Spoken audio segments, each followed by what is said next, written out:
Ang message natin ngayon is about the call to true discipleship. Yung patungkol sa pagiging disciple ng ating Panginoong Jesucristo. Tayo po ba ay mga disciples ng Panginoon? Amen. Narito po tayo para itaas ang kanyang pangalan, sumamba sa kanya, tulad ng ginawa natin kanina pag-aawitan. At ito po ay kasama sa nais ng ating Panginoon bilang kanyang mga disciples. Disciples of the Lord Jesus Christ. Kaya Christians ang tawag sa atin. We are followers of the Lord Jesus Christ. Pero bago yun, gusto kong i-share yung experience namin kahapon. Yan po kami, nag-motor po kami underwater. Kami po ni Lynn kahapon. Biglaan. Meron kasing pastor na pulis na dinala kami sa Batangas na may Mabini. At doon sa pulis, meron silang pitch, sarili nila yung mga pulis. At doon kami dinala para turuan kung paano mag-scuba diving at itry namin yung pag-scuba diving. So, kami po yan. Kung anong sasabihin ng instructor namin, sumusunod kami. Okay? Lecture, and then kahit sa loob, tinuruan kami kung paano mag-communicate, kaya nagkakaintindihan kami sumusunod. So, napansin ko na kahit sa underwater, hindi kami makapagsalita, pero bakit kami nakakasunod sa kanya? Naiintindihan namin. That's interesting na pwede pala yun, galaw-galaw lang, pwede kang makasunod sa instructor mo. Okay. So, titingnan po natin tayo bilang tagasunod ni Jesus Christ. Tayo po ay tinawag na mga disciples. And then, ina-expect ng Panginoon na tayo ay kanyang tunay na tagapagsunod. Sa next na slide, bago po sabihin ni Jesus Christ about discipleship, sinabi niya muna kung ano ang kanyang dadanasin sa kanyang main na misyon. Dito sa Matthew 16:21, sabi niya, "From that time on, Jesus began to point out to his disciples that it was necessary for him to go to Jerusalem and to suffer many things from the elders, chief priests, and scribes, and to be killed, and to be raised up on the third day." Okay? So, pinakita ni Jesus Christ dito yung kanyang dadanasin. At pwedeng danasin ng kanyang tagasunod. Pero kung paano siya nag-resurrect and to be raised up on the third day, ganon din ang mangyayari sa kanyang mga tagasunod. Okay, titingnan po natin yan. Na tayo na tagasunod ni Jesus Christ, meron ng challenges sa mundo bilang mga tagasunod. Pero meron din tayong hinihintay yung reward and even our resurrection. Ang tawag ni Paul dyan, si Jesus Christ yung unang bunga. At kung may unang bunga, may susunod na mga bunga ng resurrection. Okay, ito po yung tanong natin. What does it mean to follow Jesus? Tanong ni Elder Rick kanina, madali bang sumunod sa Panginoon? Madali bang sumunod sa Panginoon? Una po, following Jesus is costly. Okay? The cost of discipleship. May halaga. Okay? Na kailangan natin isakripisyo sa pagsunod kay Jesus Christ. Tingnan po natin yung sinabi ni Jesus Christ sa Matthew 16:24. Basahin natin sabay-sabay. "If anyone would come after me, let him deny himself and take up his cross and follow me." Okay. So, ito po yung cost ng pagsunod kay Jesus Christ. Yung self-denial. Meron kang gusto, pero hindi mo gagawin kasi hindi yan yung gusto ng Panginoon. Okay, yun yung tinatawag natin self-denial. Minsan, meron tayong ayaw. Ayaw natin sumamba. Pero gusto ng Panginoon na tayo ay sumamba. Okay, so, kailangan natin i-deny yung ating sarili. Kahit sa offering, minsan ayaw natin. O, di ba? Pero kinoconvict tayo ng Holy Spirit. Kasi ito yung gusto ng Panginoon. Okay.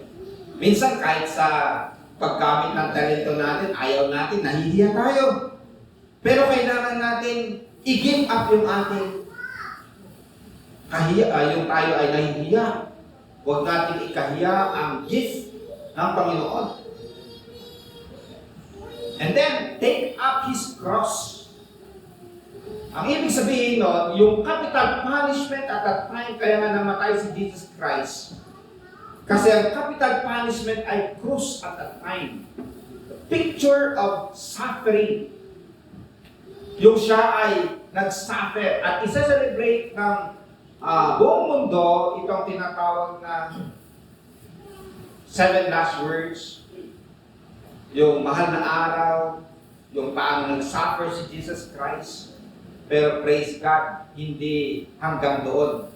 Meron ding Easter sunrise celebration kung paano nabuhay si Jesus Christ. At yun po yung ating pag-asa, yung hope natin.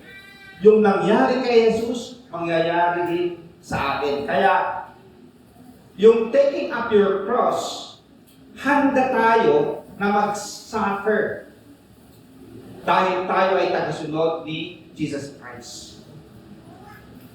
Handa tayong mamatay kung kinakailangan. At yun yung nangyari sa ilang mga missionaries na sa kanilang pagsunod kay Jesus Christ, namatay sila. Pinatay sila kung saan-saan sila nag-mission sa buong mundo. Dahil sa kanilang pagsunod. Minsan kailangan yung tinatawag na martyrdom ng mga pinili ng Panginoon. Kung sino, minsan yung kailangan dumaan sa mga ganon challenges. And then, sabi dito, follow me. Sundin natin si Jesus Christ. That is being like Christ. Christ likeness. Pakiulit na, Christ likeness. Okay. So, hindi lang sa ginagawa natin yung nais niya, pero yung character natin, tayo mismo, ay magiging katulad ni Jesus Christ. Okay. Pwede kasi yung sabihin natin, ginagawa, pero minsan wala sa kalooban. Pero ang nais ng Panginoong Diyos, yung magkasama na maging katulad tayo ni Jesus Christ sa lahat ng aspeto. Sa next na slide, meron pong isang isinulat ni John Bunyan noon pa. Ang title is The Pilgrim's Progress. At yung pinakabida dito ng pangalan ay si Christian. Siya ay naglalakbay papuntang celestial kingdom para papuntang heaven. The journey of the Christian, yun po ang actually yung ibig sabihin nito. Yung pagpo-progress ng Kristiyano hanggang sila ay marating yung celestial kingdom. At meron din gustong sumama sa kanya, ang pangalan niya si Pliable. Kaso nga lang, sa kanyang pagsunod dito sa Christian na ito, nalubog sila sa kumunoy. Yung katulad ng kumunoy. Okay. Nahirapan sila, pero may tumulong sa kanila at sila ay nakaahon. Galit na galit yung si Pliable. Sabi niya, ito ba yung sinasabi niyo na pagsunod sa Panginoon? Ayaw ko na. Nag-give up na siya. Dahil lang sa kumunoy, ayaw na niyang sumunod sa Panginoon. Pero sa Christian, nagpatuloy. Mga kapatid, may illustration yan si Jesus Christ. Yung Word of God na napakinggan ng ilan yung katulad ng binhi na nahulog sa mabato. Sa umpisa, ang bilis lumago. Pero pag may pagsubok, dumating yung araw, wala na. Okay, namamatay. So, may mga katulad yan ng mga tao na katulad din pliable. Kunting challenge sa buhay, nag-give up na, ayaw na, wala nang lakas. Pero itong si Christian, yung tunay na Christian, nagpapatuloy. Kahit sa gitna ng mga pagsubok sa buhay. Can you say amen to that? Amen. Okay. Kaya ang tanong po sa next slide, Lord, ano po ang kalooban ninyo? Ano po ang gusto ninyo na gagawin ko para ako ay sumunod sa inyo? At nakasulat yan sa Bible.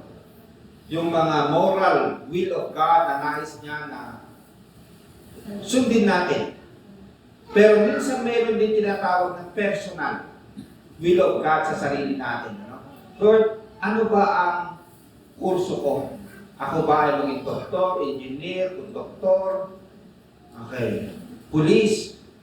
Wala yan sa Bible kung ano ang gusto ng Panginoon. Pero sa prayer mo, hihingin mo sa Panginoon. Lalo na yung mga mag-graduate sa high school, magka-college, mag-pray kayo, Lord, ano ba ang gusto ninyo sa akin?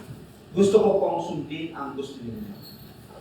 Ganon din yung mag-boyfriend, mag-girlfriend, pinag-pray din yan, Lord, siya ba talaga ang gusto ninyo para sa akin? Pinag-pray din yan. Hinahanap ang kalooban ng ating Panginoong Diyos.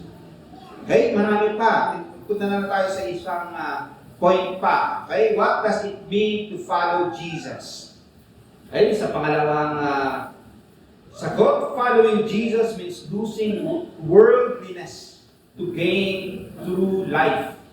The consequence of discipleship. Okay, ito po yung result. Ito po yung magiging resulta pag tayo ay tagasunod ni Jesus Christ. We need to lose our worldly life to gain true life. Ito po yung sabi sa verse 25. Basahin natin na sabay-sabay. For whoever wants to save his life will lose it. But whoever loses his life because of me will find it.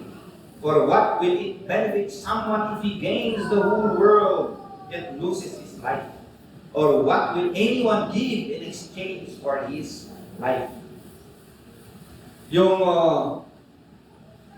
tinutukoy dito na wanting to save one's life, ito yung worldly life.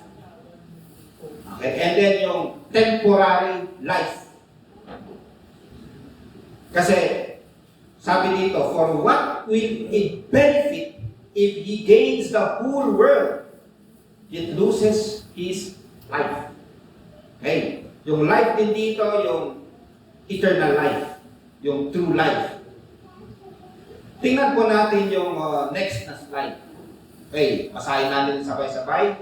For all that is in the world, the lust of the flesh, the lust of the eyes, and the pride of life is not of the Father, but is in the world. Ito po yung worldly life. Okay? Ano kung meron kang lust of the flesh, lust of the eyes, lust, the pride of life, okay? Sa buong mundo, nagain mo lahat na inang ito, kung bandang huli, ikaw naman ay mapupunta sa kapahamakan. Okay? So, anything na worldly, ito po yung tinutukoy na life na you gain it, pero mawawala naman yung true life na galing sa Panginoong Diyos. So, itong point natin number 2, following Jesus means losing worldliness. Yung worldly life to gain true life in Jesus Christ. Yung i-give up natin, yung gusto ng laman natin, yung nature ng laman natin na masama, para gawin natin ang nais ng Panginoong Diyos. Sa next na slide, si King David, siya po ay nagkasala. Nung isang araw, habang ang kanyang mga army ay nandoon sa gyera, dapat kasama siya doon. Kaso nga lang, nandoon siya sa kanyang terrace. At nakita niya ang isang babae na naniligo. Nagustuhan niya. Nagkaroon siya ng lust of the eyes and lust of the flesh. Dahil nakita niya yung babae, ang ginawa niya, sinipingan niya yung babae na yon. Nung nalaman niya na ang asawa niya ay yung nandoon sa yung sundalo na lumalaban, pinatawag niya yung sundalo. Okay, kaso nga lang yung sundalo kaya pumasok sa bahay niya kasi sabi niya, yung aking mga kasamahan nandun, ako, dito ako sa bahay. So, hindi siya pumasok hanggang sa nainis na lang si King David. Gusto niyang pagtakpan yung kanyang kasalanan. Sabi niya sa general niya sa army, yung itong si Uriah, ilagay mo sa pinakaharap. Kung nasaan may gera, doon mo ilagay. Gusto niya talagang patayin si Uriah. So nagkasala siya ng lust of the eyes, lust of the flesh, and even yung pride of life kasi ayaw niyang mapahiya. Okay? Pero gusto niyang patayin, murder, yun ang naging kasalanan niya. Nung nirebuke siya later on ni Nathan na siya ay nagkasala, umiyak siya. Nagpakumbaba siya sa Panginoon. At ito ang kanyang prayer. Basahin natin ang sabay-sabay. Create in me a clean heart, O God. Renew a loyal spirit within me. Do not banish me from your presence. And don't take your Holy Spirit from me. Restore me the joy of your salvation and make me willing to obey you. Nagpakumbaba siya, nagpray siya sa Panginoon. Ang problem kay David, kaya siya nagkasala. Nawala na yung joy. Nawala na yung joy ng kanyang kaligtasan at naghanap sa iba. Yun po yung babantayan natin mga kapatid. Pag nawala na yung init sa Panginoon, yung pagmamahal natin sa Panginoon, yung joy ng ating kaligtasan, hahanapin natin sa kamunduan. Na ito po yung ayaw ng Panginoon. Gusto niya, ang joy natin ay sa Kanya. Can you say amen to that? Amen. Si Habakkuk, kahit nakikita niya ayon sa prophecy na parating ang Babylonia at sasakupin sila. Sa Habakkuk chapter 3, sabi niya, yet I will trust in the Lord. I will rejoice in the God of my salvation. Ang kanyang joy pa rin ay sa Panginoon. Ang kanyang pagtitiwala ay sa Panginoon. Tinawag natin kanina, mahal na mahal kita, Panginoon. Pinapakita dito yung intimate na relationship natin sa Panginoon. Kailanman di kita ipagpapalit pagkat sa piling mo mo'y langit. Yun po yung inawit natin kanina. Kailanman di kita ipagpapalit pagkat sa piling mo'y langit. Sino yung hindi natin ipagpapalit? Ang Panginoong Diyos.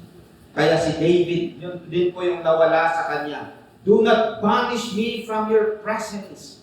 Yung hindi na niya nararanasan yung presensya ng Panginoon.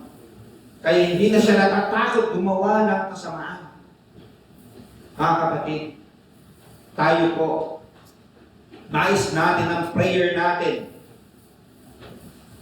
Hindi natin ipagpapalit ang Panginoon sa kamunduhan. Can you say amen to that? Siya pa rin, yung kanyang presensya, yun pa yung kasiyahan natin. Sa piling mo'y langit. Kaya yung song leader kanina, sabi niya, bigyan po nyo kami ng puso at isip na kayo ang hinahanap. Hallelujah. Ang Panginoon ba ang ating hinahanap? And then, siya ba yung ating pinupuri, katulad ng inawit natin kanina, purihin ka, dakilain ka sa buhay ko. Ito po yung prayer ni David sa bandang huli. Sabi niya, make me willing to obey you. Okay. Yung nais ng Panginoon sa atin is to follow Jesus Christ, yung tagasunod. Pero minsan, matigas yung ulo natin. Minsan ayaw natin sumunod. Ang prayer ni David, make me willing to obey you. Tulungan po ninyo ako na talagang sumunod sa inyo. Sabi ni Jesus Christ, apart from me, you can do nothing. Kung wala ang tulong ng Diyos, hindi rin tayo makasunod kay Jesus.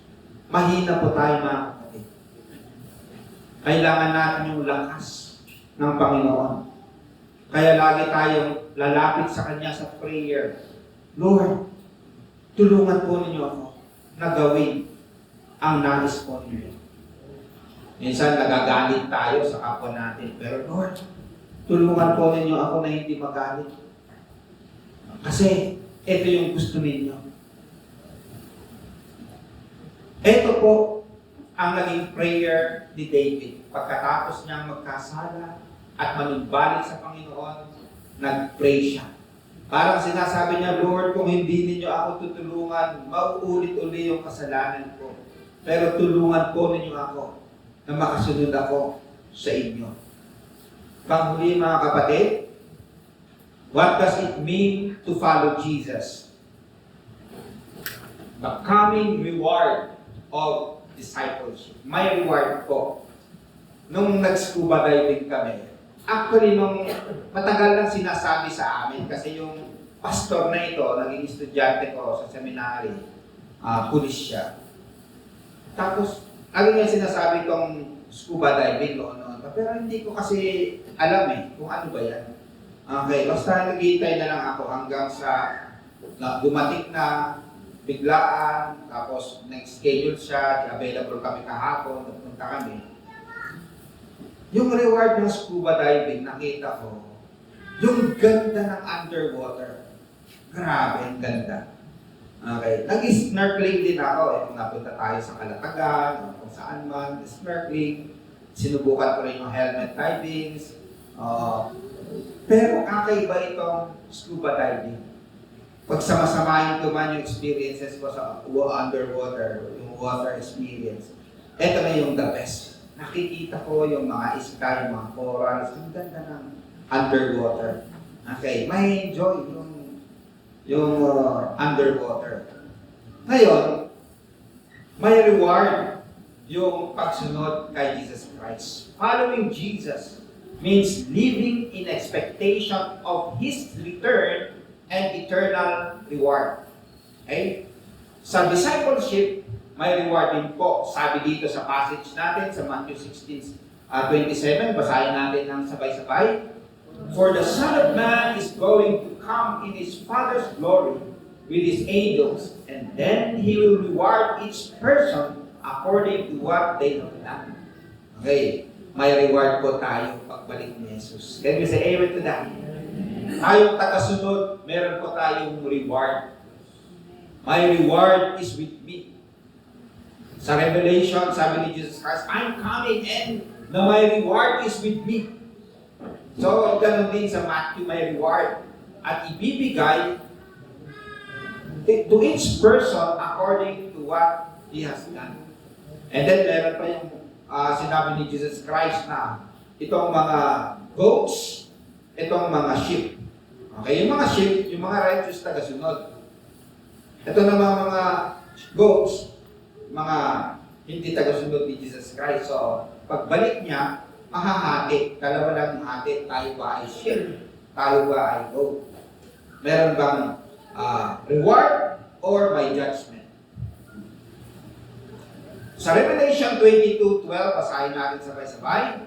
Behold, I am coming soon, and my reward is with me, to give to each one according to what he has done. Okay, sa Matthew nasabi, sa Revelation nasabi.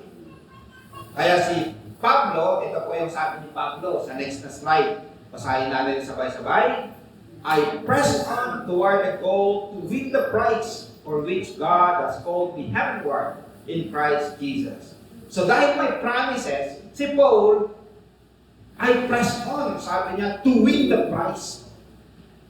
Meron siyang expectation na may reward sa pagsunod, sa pag-press on.